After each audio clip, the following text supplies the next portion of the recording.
Welcome back to another lesson in our infrastructure course, and in this lesson we're going to talk about terragrunt units. So what is a unit in terragrunt?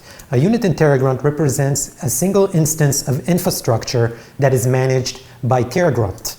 A unit has its own state. A unit is located in a folder, and that folder contains a terragrunt.hcl file. Unit is often minimalistic in nature, so it's not creating a lot of infrastructure components, rather it's creating some small pieces, maybe like a VPC or a database or a Kubernetes managed Kubernetes cluster. It's always creating, it's a minimal piece of infrastructure, and it's usually creating small stuff. And units can interact with each other using in terragrunt dependency block. So if we go to our code base, let's see what we talk about when we say when we're referring to terragrunt units. We are actually referring inside the infrastructure, the GCP, the tofu folder. This is where our terragrunt project is located. So for an example of a unit, maybe we can look at common folders, and we have something that creates our root folder. So everything is under a root folder. So under the root folder, we have a terragrunt.hcl file. So this creation of a single folder is a unit. It's in a folder that has terragrunt.hcl file. It has its own state. So each unit has its own state. We can run this to create the folder. Another example is, for example, the shared, another folder we are creating in a separate unit. And notice that now this folder has a dependency on the root folder. So we can actually communicate between units using the dependency block, and we can grab the outputs of another unit using that dependency block. And this is what we're doing here. We are grabbing the output of the root folder so we can have the shared folder under the root folder. So a unit is quite simply a really small infrastructure that is managed by terragrunt, and it has a terragrunt.hcl file. So a unit is something that you can run in order to create the infrastructure, the small piece of infrastructure that this unit represents. So you can run terragrunt plan or terragrunt apply on a unit. For example, look at our unit in our repository. So we have, for example, the root folder is a unit. So I can open a terminal inside the root folder, and then inside this folder, which contains, if I look at the files, contains a terragrunt.hcl file because it represents a unit. Inside this unit, I can run terragrunt plan or terragrunt apply in order to create the infrastructure that this unit represents. So a unit is runnable using terragrunt plan or apply, and we can actually run the command. Terragrunt allows us to run terragrunt plan or terragrunt apply on multiple units. And we are doing that by using the all flag, --all flag. Let's show an example. For example, in our case, I have the root folder and the shared folder. Both are units. And the shared folder is it depends on the root folder, because it needs the root folder output to create a folder under the root folder. And I can run terragrunt plan or terragrunt apply on both of those modules. Terragrunt will look at the dependency block, create a graph, and understand what is the dependency and which module need to run first, which model can run in parallel, which model needs to wait. So inside, if we go inside the folders, meaning I go one folder back inside the folders, now I can run terragrunt plan on both of those modules. And the way I do that is by doing terragrunt plan and assigning the --all flag. Now it's running on both of those modules. Now be careful whether you're using this flag, because if you're using terragrunt apply, it will just apply all the modules without asking you for confirmation. Usually when you're in a single unit or you're working with Terraform or OpenTofu, you run apply, it will tell you what it's going to do. Now, if you do it with the --all, it's just gonna automatically confirm and just run the changes. So I recommend running terragrunt plan before actually doing with the --all before doing the terragrunt apply -all. Be careful with this command. It's going to be dangerous because it's not asking for confirmation. So we can run the all on multiple commands. Now technically we can run the all, as I mentioned, this is the warning I told that terragrunt apply does not ask, it approves automatically. Now we can run the plan as we saw on multiple units, and technically we can run the plan on our entire infrastructure, right? So if I can run on multiple units, I can do also something like that. I can go to the root. Let's open a new terminal.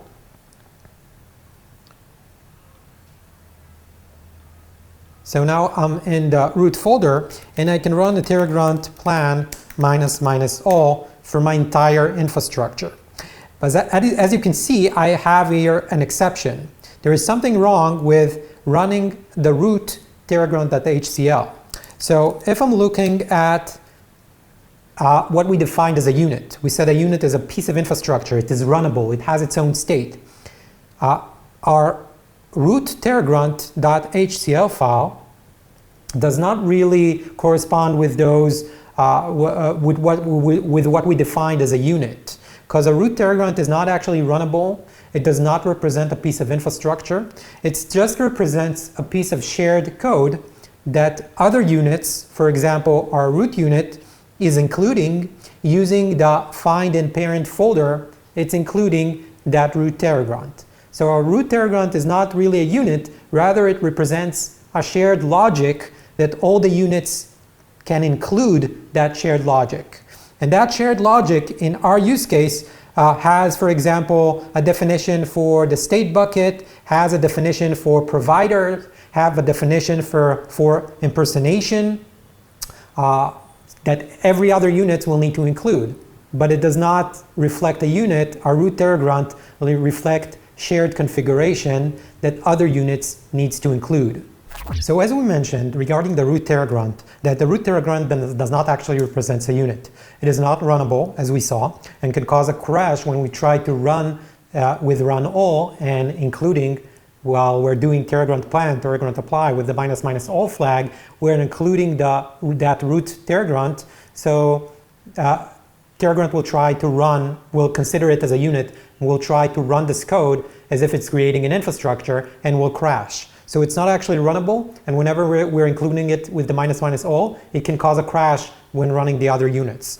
It represents shared logic. It doesn't represent a unit, a piece of infrastructure, but rather a shared logic that other units are going to use.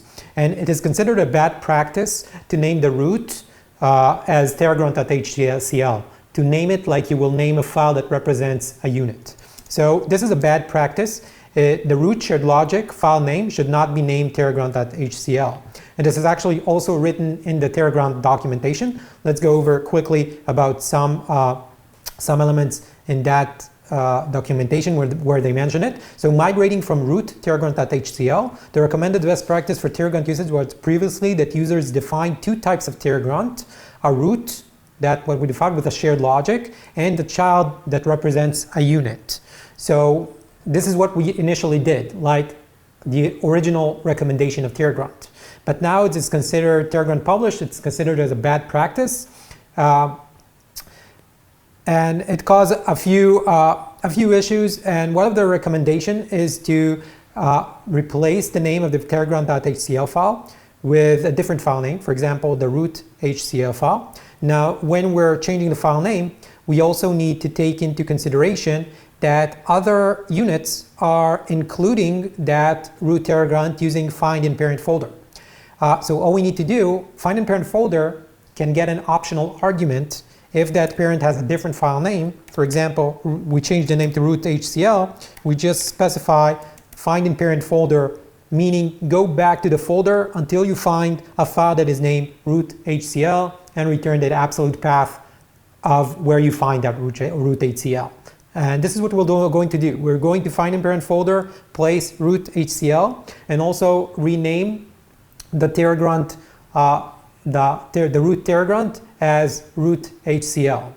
So let's do a bit of coding time. Time to replace the root terragrunt.hcl, change the file name to root.hcl. So instead of terragrunt.hcl, it's changed to root.hcl.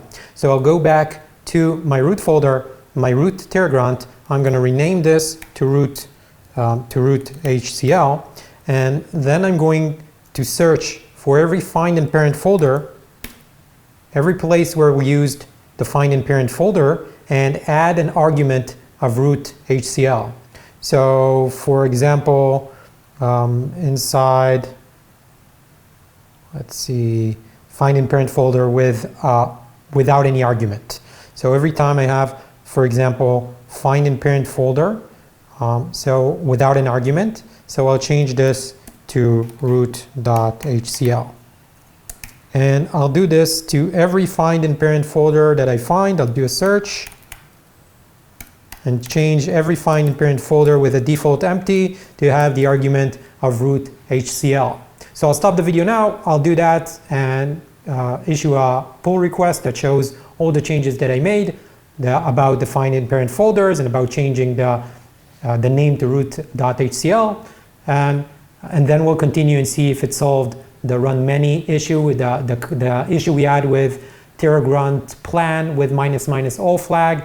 And basically this will end the migration and solve the bad practice we had where we had the root terragrunt.hcl that did not really represent a unit, rather it represent shared logic, but now we have a different file name for that shared logic, and now our units are represented by terragrunt.hcl and our shared logic is represented by a different file name.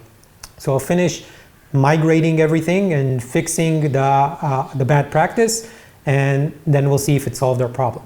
So this time we didn't do the live coding because everything is pretty simple in terms of coding, and I didn't want to make the video too long. I don't think it's that important to actually show the changes, because basically the changes are all summarized in a PR that I'll place the link of the PR in the description. And basically what we did in the first commit, I renamed the root terragrunt.hcl to root.hcl, meaning I changed this file to be named root.hcl. And then in the commit after that, what I did is I went to every place I found, I just searched for find in parent folders. So I just search for this function, and every time it was empty, I filled it with, every time it was empty, that means it's looking for terragrunt.hcl. So I just place an argument to look for the root.hcl.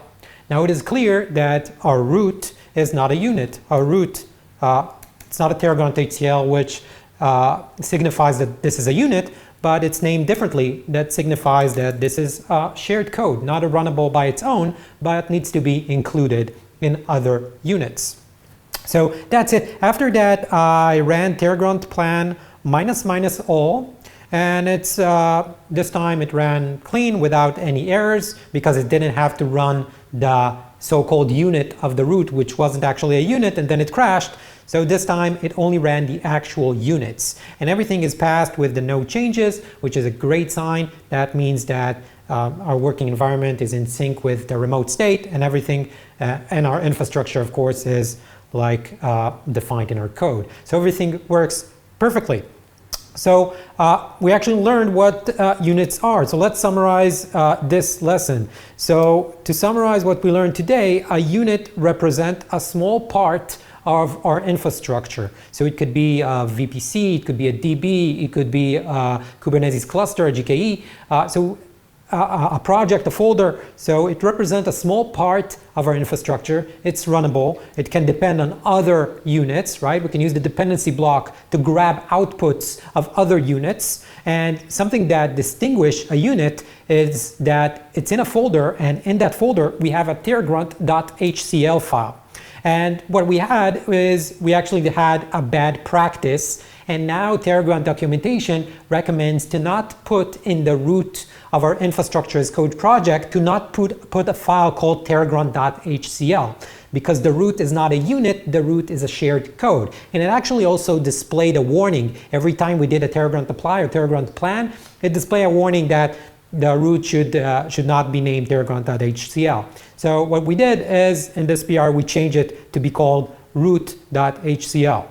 And now we can run all. So one of the why is it a bad practice? It's considered, as we said, a bad practice, and one of the reasons is that every time we try to run multiple units together using the --all flag, if that root was included, it would probably cause a crash. Also, it would probably cause a crash if we have a folder structure with a unit inside a unit, because it will, instead of including the root, it will include the parent terragrunt.hcl. So this might cause a problem also. So in this lesson, we learned what is a unit, and we fixed our repository a bit. So we now fixed the bad practice we had, where the root had a file named terragrunt.hcl. Now that's it. As a reminder, this entire lesson is in the Academeez site, so academeez.com. So we have the Terraform OpenTofu course, and inside we have a lesson of a unit. I'll place the link in the description as well. Academeez is completely open source. No need to register. No need to type your email. Just step in, read the content, and if you enjoy the content, make sure to click the GitHub here and make sure to star us, so the repository will gain popularity and more people will contribute to open source knowledge. So that's it. Thank you for listening, and see you in the next lesson.